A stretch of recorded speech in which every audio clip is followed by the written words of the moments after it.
Hi everyone, my name is Erin Elizabeth Meyerberg. Thank you so much for choosing to be here with me today.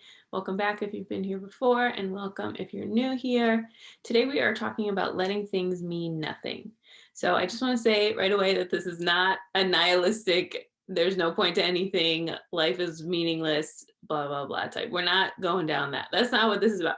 This is coming more from a place of taking away of some of the emotional charge and added projections to something more so than things don't mean anything.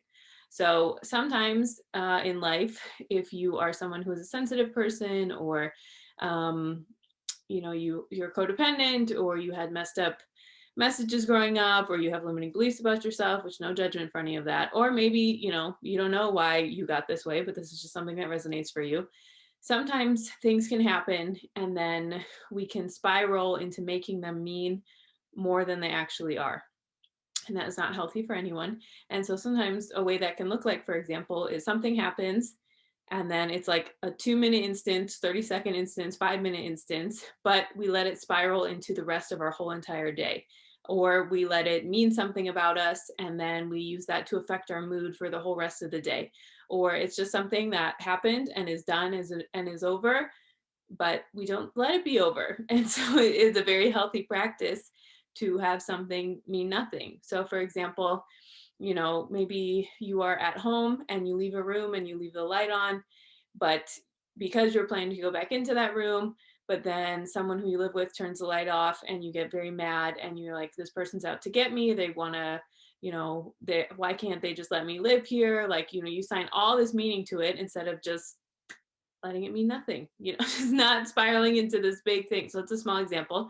It could also be something as simple as, not as simple, but the ego always wants to attach things to, oh, I got in like, there was a situation at work or with my friend, and then you dwell on it for a few days and worrying about it and trying to control it instead of just being like, that was just a thing that happened and now it's over and now we're all moving on with our life, right? So it's very easy, and is actually very encouraged by society for most of us to overthink things, to, they posted a picture at this exact time, or they read my text message and you have to wait 5 minutes back to text someone, or I can't respond right away because then I'll do this, right? It just, there's so many things and coded things that we're encouraged to think about and do and deal with, that is complicates life and make things pretty complicated instead of just letting it be something that happened and then letting it go.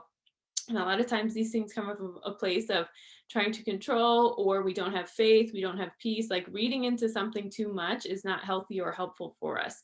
And so letting things mean nothing doesn't mean, again, that you don't have expectations or you don't want things to be a certain way or you don't have a particular desire in your heart. None of that means anything. It just means you put your focus on things that you actually can control and things that actually are helpful and healthy for you to focus on, instead of like this made up fear spiral, insanity spiral of whatever is going on from this one instance, right? And so sometimes there is a deeper meaning to things. Sometimes, we do need to think about, okay, well, this happened, so what does that mean for me? How can I be reflective? What can I think about that?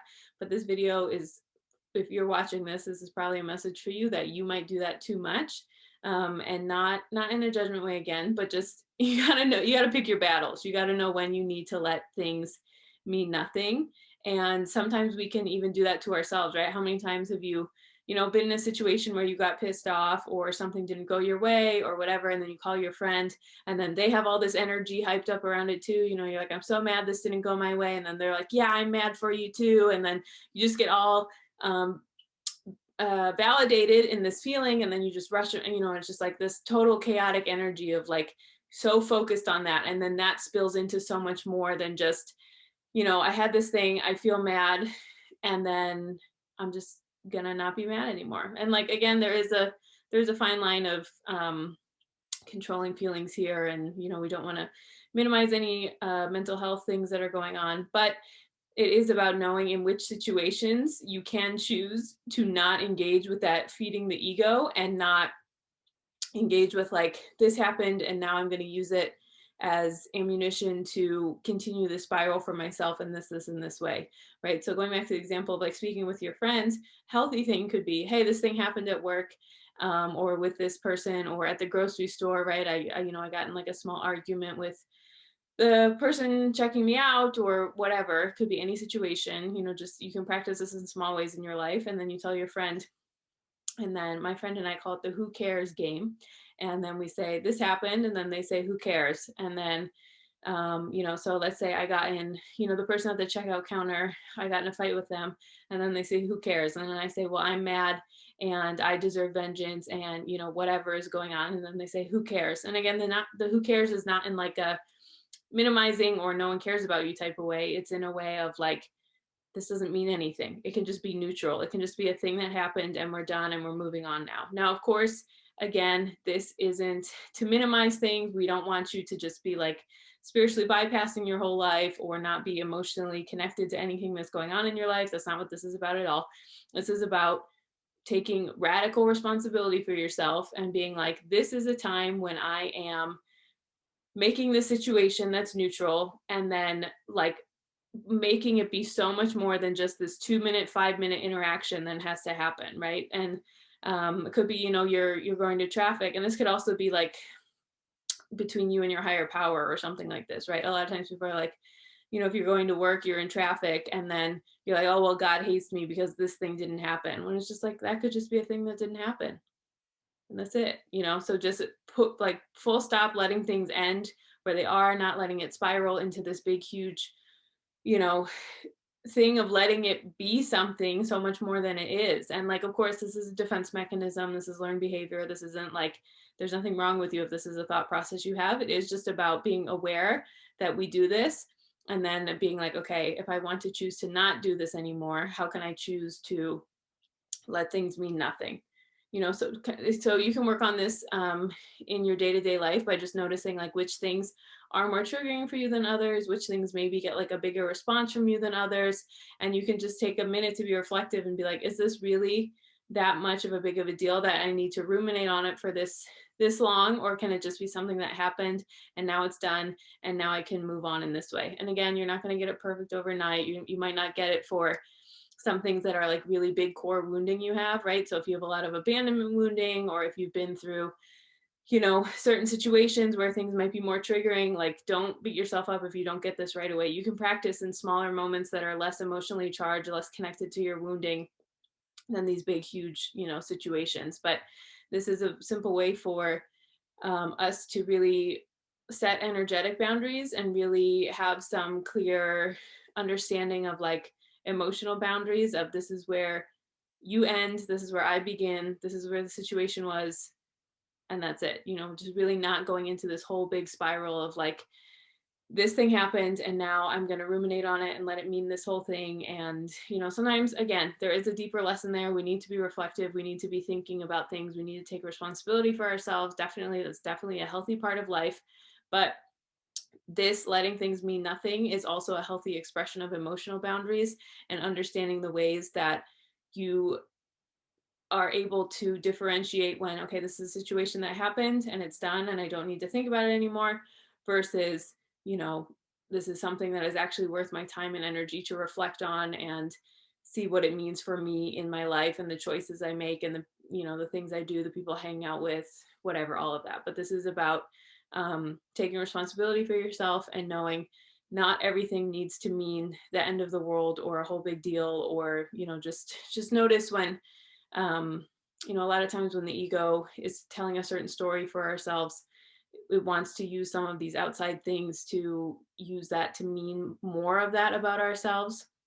And so this is just about being responsible for yourself. And again, focusing on those emotional boundaries, those energetic boundaries. This is very can be very painful work. It's pretty intense energy. And it is, again, about like radical self-responsibility.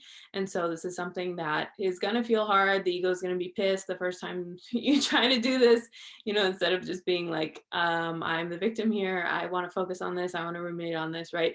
But again, it's just about being honest with yourself and being like, is this actually something that is serving me by focusing on this? Or can I let this situation mean nothing and then release it and let it go? So again, this takes practice. It's a lifelong skill set. But once you learn to let certain things mean nothing, instead of, carrying them on you and weighing yourself down with all these things that aren't where you're putting your focus is actually helping you, you will feel so much lighter. You'll feel like, again, more solidified with those emotional boundaries, those energetic boundaries. And it is a very healthy skill set to, let the things that need to be nothing for you in your life mean nothing. So this isn't, again, telling you to tap out of life, to not have any emotion, to not care about anything. Like, of course not. Like, that is not my message at all. But this is just more about, letting things mean nothing in the sense that, like, why do I need to carry this around and dwell on it and think about it for forever, or for longer than, it needs to be. So just giving yourself permission, and affirmation with this can just be, I give myself permission to let this go. I give myself permission to let this be nothing. I give myself permission to just let this be a thing that happened and I don't need to think about it anymore. Right. So like very clear energetic boundaries of like, this is a thing that happened. And now I'm in a total, right. Our body, life keeps going all day long. We're in a totally different situation sometimes, and our mind is lost with something that happened, so long ago. And again, this isn't like huge things or things that take necessary times of processing. This is just about moments where it's like, okay, I actually don't need to make every single thing in the world mean this big, huge thing more than it is.